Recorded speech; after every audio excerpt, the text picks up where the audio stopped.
اعوذ باللہ من الشیطان الرجیم بسم اللہ الرحمن الرحیم الحمد للہ رب العالمین الرحمن الرحیم مالک یوم الدین ایاک نعبد و ایاک نستعین اهدنا الصراط المستقیم صراط الذین انعمت علیہم غیر المغضوب علیہم ولا الضالین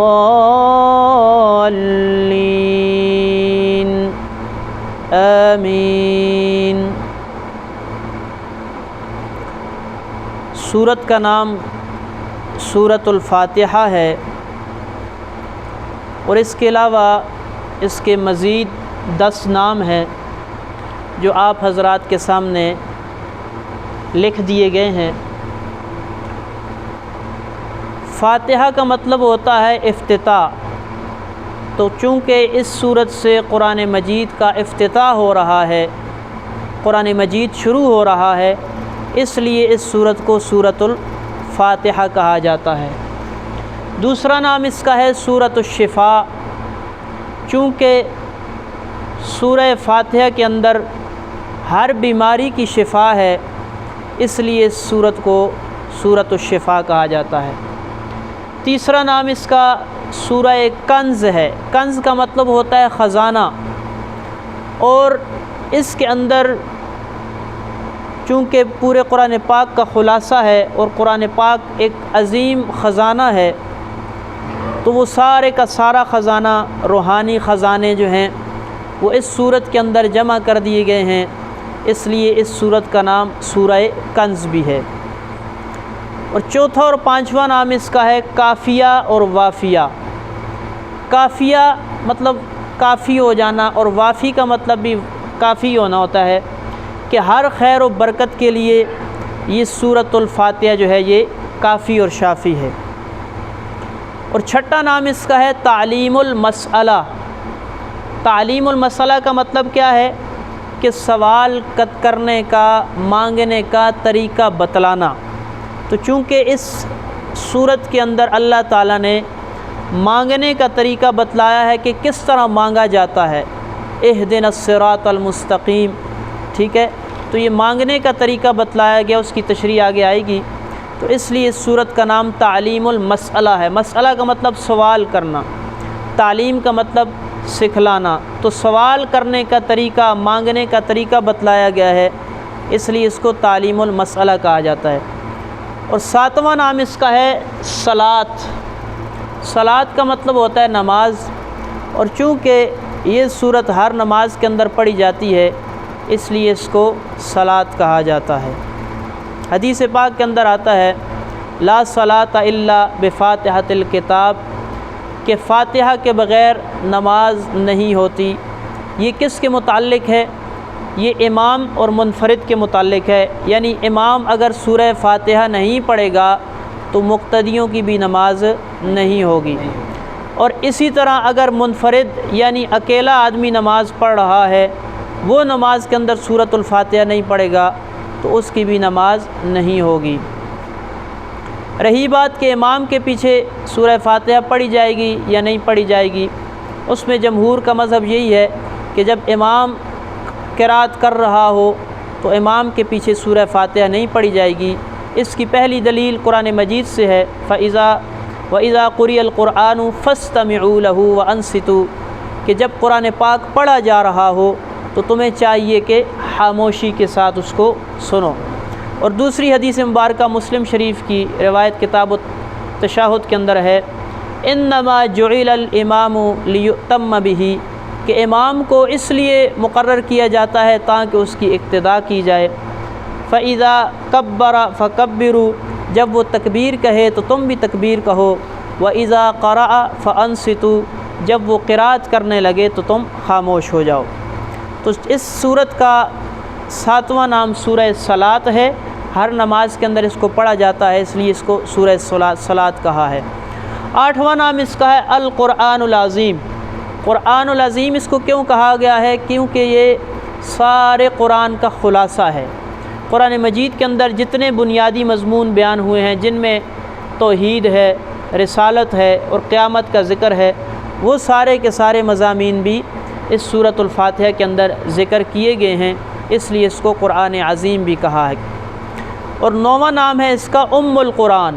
ام القرآن کا مطلب کیا ہے؟ قرآن کی بنیاد اور اساس۔ اس کا بھی یہی مطلب ہے کہ قرآن مجید کے اندر جو مضامین تفصیل سے بیان کیے گئے ہیں وہی مضامین اختصار کے ساتھ مختصراً سورہ فاتحہ کے اندر بیان کیے گئے ہیں۔ اور 10واں نام ہے اس کا السبع المثانی۔ سبع کہتے ہیں 7 کو، اور مثانی کہتے ہیں جس چیز کو بار بار دہرایا جائے۔ تو سورہ فاتحہ کی 7 آیات ہیں، اور مثانی کا مطلب کہ اس کو بھی بار بار نمازوں کے اندر دہرایا جاتا ہے، پڑھا جاتا ہے، اس لیے اس کا 10واں نام جو ہے وہ السبع المثانی ہے۔ تو فاتحۃ الکتاب کیوں کہا گیا؟ کہ اس سے کتاب کا افتتاح ہو رہا ہے، کتاب کا آغاز ہو رہا ہے۔ شفا کیوں کہا گیا؟ کیونکہ یہ صورت ہر بیماری کے لیے شفا ہے۔ کنز کا مطلب ہوتا ہے خزانہ، اور چونکہ اس کے اندر روحانی خزائن موجود ہیں، روحانی خزانے موجود ہیں، اس لیے اس کو کنز کہا گیا۔ کافیہ اور وافیہ کا مطلب یہ ہو کہ ہر خیر و برکت کے لیے یہ کافی ہے، وافی کا مطلب بھی کافی ہوتا ہے۔ اور تعلیم المسئلہ کا مطلب ہے کہ سوال کرنے کا، مانگنے کا طریقہ بتلانا اور سکھانا، اس لیے اس صورت کے اندر بھی مانگنے کا طریقہ بتلایا گیا ہے، اس لیے اس کا نام تعلیم المسئلہ۔ 7واں نام صلاۃ ہے، ہر نماز میں پڑھی جاتی ہے، اس لیے اس کا نام صلاۃ رکھا گیا۔ القرآن العظیم اور ام القرآن اس کا نام ہے، کیونکہ سارے قرآن کے اندر جو مضامین بیان ہوئے ہیں وہ سورہ فاتحہ کے اندر بھی بیان ہیں۔ اور 10واں نام السبع المثانی، کہ 7 آیات جن کو بار بار پڑھا جاتا ہے وہ سورہ فاتحہ کی 7 آیات ہیں۔ یہ تو ہو گئے سورت کے نام۔ اور دوسری چیز سورۃ الفاتحہ کا خلاصہ۔ سورۃ الفاتحہ کا خلاصہ 3 چیزیں ہیں۔ پہلی چیز القاب خداوندی، کہ اللہ تعالیٰ کے ناموں کا ذکر ہے۔ قرآن مجید کے اندر آپ دیکھیں تو الحمدللہ، للہ یہ اللہ کا نام ہے، رب العالمین یہ اللہ تعالیٰ کا لقب ہے، الرحمن یہ بھی اللہ تعالیٰ کا لقب ہے، الرحیم یہ بھی اللہ تعالیٰ کا لقب ہے، مالک یوم الدین قیامت کے دن کا مالک ہے یہ بھی اللہ تعالیٰ کا لقب ہے۔ دوسری چیز آداب خداوندی، کہ خداوند تعالیٰ کے آداب کیا ہیں؟ کہ اللہ تعالیٰ کی عبادت کی جائے، یہ اس کا ادب ہے، اس سے مدد مانگی جائے، یہ اس کا ادب ہے۔ اور تیسری چیز کہ اس سے دعا کی جائے، یہ اس کا ادب ہے۔ اور تیسری چیز اللہ تعالیٰ کی جناب میں دعا، یہ اہدنا الصراط المستقیم صراط الذین انعمت علیہم غیر المغضوب علیہم ولا الضالین، یہ اللہ تعالیٰ کی جناب میں انسان کیا کرتا ہے؟ اللہ تعالیٰ کے دربار میں کیا کر رہا ہے؟ دعا مانگ رہا ہے۔ تو سورہ فاتحہ 3 حصوں پر مشتمل ہے، 3 اس کے حصے ہیں، اور اس کا خلاصہ یہ 3 چیزیں ہیں، جس میں سب سے پہلے اللہ تعالیٰ کے ناموں اور القاب کا ذکر ہے۔ دوسری چیز کہ آداب خداوندی کیا ہیں، کہ اس سے مدد مانگی جائے اور اس کی عبادت کی جائے۔ اور تیسری چیز کہ اللہ تعالیٰ کے ہاں، اللہ تعالیٰ کے حضور دعا مانگی جائے۔ یہ 3 چیزیں اس کا خلاصہ ہیں۔ اب اس کا ترجمہ پڑھ لیتے ہیں۔ الحمدللہ رب العالمین، الحمدللہ تمام تعریفیں، للہ اللہ کے لیے ہیں۔ تمام کس کا معنی کیا؟ یہ جو شروع میں الف لام ہے اس کا معنی ہم نے کیا کہ تمام تعریفیں، سب تعریفیں للہ اللہ کے لیے ہیں، رب العالمین جو رب ہے یا پالنے والا ہے یا تربیت کرنے والا ہے، العالمین جہانوں کا رب ہے، جہانوں کا رب ہے، الرحمن وہ اللہ جو رحمان ہے، الرحیم وہ اللہ جو رحیم ہے، رحمان بمعنی مہربان، الرحیم نہایت رحم کرنے والا، مالک یوم الدین وہ اللہ جو مالک ہے یوم الدین قیامت کے دن کا، بدلے کے دن کا، جزا کے دن کا۔ ایاک نعبد، ایاک تیری ہی، نعبد ہم عبادت کرتے ہیں، و ایاک اور تجھ ہی سے، نستعین ہم مدد طلب کرتے ہیں۔ اہدنا ہدایت دے تو ہمیں، رہنمائی فرما ہماری، چلا دے تو ہم کو، الصراط المستقیم سیدھے راستے پر، صراط الذین صراط راستہ، الذین ان لوگوں کا، انعمت علیہم انعام کیا تو نے ان پر، غیر المغضوب علیہم غیر نہ کہ، المغضوب علیہم کہ جن پر تیرا غصہ ہوا، غضب ہوا، ولا اور نہ ہی، الضالین جو گمراہ ہوئے۔ تو یہ اس کا ترجمہ آ گیا۔ الحمدللہ رب العالمین، ساری کی ساری تعریفیں، ساری کی ساری حمدیں اللہ کے لیے ہیں، رب العالمین جو رب ہے جہانوں کا۔ رب کا مطلب یہ ہوتا ہے کہ جو آہستہ آہستہ کسی چیز کو نیچے سے اوپر لے جائے، ٹھیک ہے۔ اب انسان کی تخلیق ہے، ابتداءً انسان کو دیکھا جائے کہ انسان اس کا کوئی وجود نہیں تھا، پھر اللہ تعالیٰ نے آہستہ آہستہ اس کو وجود دیا اور اس کو ایک چھوٹی چیز سے لے کر اونچے مقام تک پہنچا دیا۔ ایسے کو کہتے ہیں رب، کہ رب وہ ہوتا ہے جو ابتداءً پیدا کرتا ہے اور پھر درمیان میں تربیت کرتا ہے اور آخر میں بندے کی بخشش کرتا ہے، رب اس کو کہتے ہیں۔ العالمین یہ عالم کی جمع ہے، عالم کہتے ہیں جہان کو، لیکن یہاں پر اس کی جنس مراد ہے کہ بہت سے عالم، جیسے عالم انسان ہے، عالم جنات ہے، عالم ملائکہ ہے، عالم فرشتے، تو یہ مختلف عالم ہیں۔ تو ہر عالم کا رب جو ہے وہ کون ہے؟ اللہ تعالیٰ کی ذات ہے۔ الرحمن الرحیم جو رحمان ہے، رحمان کا مطلب کل بھی میں نے بتلایا تھا کہ رحمان کا تعلق جو ہے کہ جس کی رحمت عام ہو، ہر ایک پر ہو، تو اس کا تعلق دنیا کے ساتھ ہے کہ جس کی رحمت جو ہے کافروں پر بھی ہے اور مسلمانوں پر بھی ہے، اور الرحیم جس کی رحمت خاص ہو کہ آخرت کے اندر جس کی رحمت صرف مسلمانوں پر ہوگی۔ مالک یوم الدین جو مالک ہے قیامت کے دن کا۔ اب یہاں پر سوال ہوگا کہ مالک تو وہ اب بھی ہے، اب بھی وہ مالک ہے، پھر کیوں یہاں پر کہا گیا کہ وہ قیامت کے دن کا مالک ہے؟ تو اس کا جواب یہ ہے کہ دنیا کے اندر تو چونکہ مجازی ملکیت انسانوں کو بھی حاصل ہوتی ہے، حقیقی ملکیت اگرچہ اللہ تعالیٰ کی ہے، لیکن قیامت کے دن یہ مجازی ملکیت بھی کسی کو حاصل نہیں ہوگی، تو اس لیے کہا کہ قیامت کے دن کا بھی مالک ہے۔ الدین کا جو لفظی معنی ہوتا ہے بدلے کا دن یا یوم جزا جسے کہا جاتا ہے۔ ایاک نعبد ہم تیری ہی عبادت کرتے ہیں، و ایاک نستعین اور تجھ ہی سے ہم مدد طلب کرتے ہیں۔ یہاں سے سورہ فاتحہ کا دوسرا حصہ شروع ہو گیا آداب خداوندی کے متعلق اور توحید باری تعالیٰ کے متعلق، کہ عبادت جو ہے وہ اللہ تعالیٰ ہی کی کرنی چاہیے اور مدد بھی اسی سے مانگنی چاہیے۔ تو اب یہاں پر سوال یہ پیدا ہوگا کہ ہم دنیا کے اندر ایک دوسرے سے مدد مانگتے رہتے ہیں کہ مجھے فلاں چیز دے دو، میرے ساتھ یہ تعاون کر دو، یہ تو پھر شرک کے زمرے میں آئے گا۔ تو اس کا جواب یہ ہے کہ کسی سے مدد مانگنا جو ہے وہ دو قسم کی ہوتی ہے، ایک ہوتی ہے ما تحت الاسباب اور ایک ہوتی ہے ما فوق الاسباب۔ ما تحت الاسباب کا مطلب کہ جو اسباب کے نیچے ہوتی ہے، مثال کے طور پر میں جیسے آپ سے کہہ دیتا ہوں کہ آپ مجھے پانی لا کر دے دیں، اب یہ آپ سے میں مدد مانگ رہا ہوں، یا بندہ ڈاکٹر کے پاس جاتا ہے علاج کے لیے، ٹھیک ہے، یا کسی سے کوئی قرض مانگتا ہے، ادھار مانگتا ہے، یا اسی طرح جو چھوٹی مدد ہوتی ہے اسباب کے تحت، یہ ما تحت الاسباب مدد ہوتی ہے۔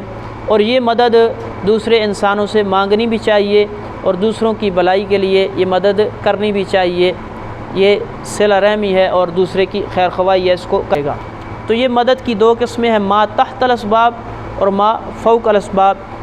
ما تحت الاسباب میں یہ ہے کہ انسان کے پاس جائے اور اس سے مدد حاصل کرے، اگر مدد حاصل نہیں کرے گا تو اس سے بہت سے معاملات خراب ہو جاتے ہیں، لوگ آپس میں کہتے ہیں کہ بھائی یہ ہمارے پاس آتا ہی نہیں ہے، ہماری وقت ہی نہیں ہے اس کے پاس۔ تو لیکن ما فوق الاسباب جتنی مددیں ہیں وہ ساری کی ساری اللہ تعالیٰ سے مانگنی چاہیے۔ اہدنا الصراط المستقیم، ہدایت دے تو ہمیں، رہنمائی فرما تو ہماری سیدھے راستے کی طرف۔ صراط الذین انعمت علیہم، صراط مستقیم سے کیا مراد ہے؟